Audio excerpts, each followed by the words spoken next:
জুলাই বিপ্লব পরবর্তী আজকে নির্বাচন হয়েছে। নির্বাচন পরবর্তী আমাদের আশা ছিল যে সরকার আসবে, সেই সরকার শুধুমাত্র একটা দলের হবে না, কোন একক বর্গের হবে না, সকল মানুষের, সকল দলের, সকল মানুষের অধিকার নিশ্চিত করবে সেই সরকার। কিন্তু আমরা দেখতে পেয়েছি আজকে এই সরকার শপথ নেওয়ার পরে 12 থেকে 13 দিন হচ্ছে। এই 13 দিনে তারা আমাদের এই দেশের নাগরিকদের জীবনের নিরাপত্তা তারা দিতে পারেনি। তারা আমাদের এই দেশের নাগরিকদের সম্পদের নিরাপত্তা তারা দিতে পারেনি। তারা আমার এই দেশের মা বোনদের ইজ্জতের নিরাপত্তা তারা দিতে পারেনি। আমরা দেখতে পেয়েছি নির্বাচন পরবর্তী 24 ঘন্টার মধ্যে সারা দেশে সহিংসতা। সেই ফেসিবাদী আমলে যেভাবে ভিন্ন মতের, ভিন্ন পথের উপর যেভাবে আক্রমণ করা হতো, ঠিক একই কায়দায় নির্বাচন পরবর্তী সারা দেশে সন্ত্রাসীরা বাড়িঘর ভেঙে দিয়েছিল। নির্বাচন পরবর্তী 24 ঘন্টার মধ্যে আমরা 4টা লাশ পড়তে দেখেছি এবং একই সাথে সারা দেশে অসংখ্য মানুষের সম্পত্তিকে দখল করতে দেখেছি। একই সাথে আজকে 12-13 দিনে সারা দেশে আমার মা বোনদের উপর হামলা হচ্ছে। এই ঢাকা বিশ্ববিদ্যালয়ে এক দলের সন্ত্রাসীরা আমাদের বোনদের উপর তারা হামলা করেছে।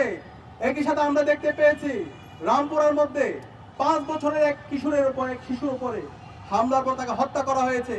যখন মামলা করতে গিয়েছে পরিবার, তখন প্রশাসন থেকে বলা হচ্ছে এই ধরনের দুর্ঘটনা আপনারা মাইনে নেন।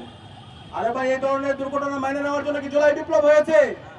এত রক্তের মাধ্যমে যদি আমরা সেই ফেসিবাদী বয়ান শুনতে হয়, তাহলে আমরা ছাত্র সমাজ বেঁচে থাকতে আমরা এই ধরনের ফেসিবাদ বাংলাদেশে কায়েম হতে দেব না। এলাকাবাসী যখন ঘেরাও করলো, এরপরে মামলা নেওয়ার পরে পরিবারকে ক্রমাগত হুমকি দেওয়া হচ্ছে মামলা তুলে নেওয়ার জন্য। এরপর আমরা দেখতে পেয়েছি নরসিংদীর মধ্যে ইতিহাসের বর্বরোচিত ঘটনা, আইএমএ জালিয়াতকে হার মানিয়েছে। আমাদের এক বোনকে, এক কিশোরকে, 15 বছর বয়সী কিশোর, তাকে গণধর্ষণ করা হয়েছে। গণধর্ষণ করার পরে যখন সে বিচারের দাবিতে এলাকার বিএনপি নেতার কাছে গেল, পরবর্তীতে তাকে বিভিন্ন ধরনের হুমকি দেওয়া হলো এবং এরপরে ওই পরিবারের সামনে থেকে, তার বাবার সামনে থেকে তুলে নিয়ে গিয়ে তাকে হত্যা করা হয়েছে।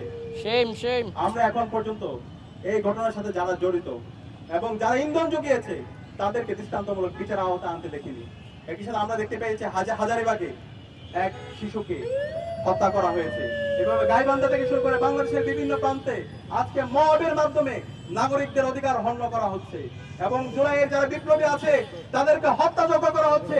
এবং এই খুনি হাসিনা যে গত 16 বছরে বাংলাদেশে ফেসিবাদ কায়েম করেছে, গুম খুন আইনাগরের মাধ্যমে বাংলাদেশকে একটা অকার্যকর রাষ্ট্রে পরিণত করেছে এবং এই জুলাই বিপ্লব আমাদের 2000 ভাই বোনকে শহীদ করেছে। এই খুনি হাসিনা এবং তার দূষকদেরকে আবার বাংলাদেশে পুনর্বাসনের ব্যবস্থা করছে একটি দল। আমরা সাবধান করছি এই খুনি হাসিনা এবং তার দূষকদের বিরুদ্ধে বর্তমান সরকারকে 0 টলারেন্স নীতি ঘোষণা করতে হবে। এই বাংলাদেশে খুনি হাসিনাকে ভারত থেকে নিয়ে এসে তাকে ফাঁসির কাস্তে ঝুলাতে হবে, রায় কার্যকর করতে হবে। এই জুলাই বিপ্লবে আমাদের 2000 ভাই বোনকে শহীদ করেছে খুনি হাসিনার যারা মাস্টার মাইন্ড আছে, এই আওয়ামী লীগ, ছাত্রলীগ, যুবলীগকে এই বাংলাদেশে বিচারের আওতায় নিয়ে আসতে হবে। কোন অফিস খুললে এই বাংলাদেশের ছাত্র জনতা প্রতিবাদ প্রতিরোধ গড়ে তুলবে। এই বাংলাদেশে আওয়ামী লীগ কোন রাজনৈতিক দল না, আওয়ামী লীগ হচ্ছে সন্ত্রাসী সংগঠন। আওয়ামী লীগ দেশের স্বাধীনতা সার্বভৌমত্বের জন্য হুমকি।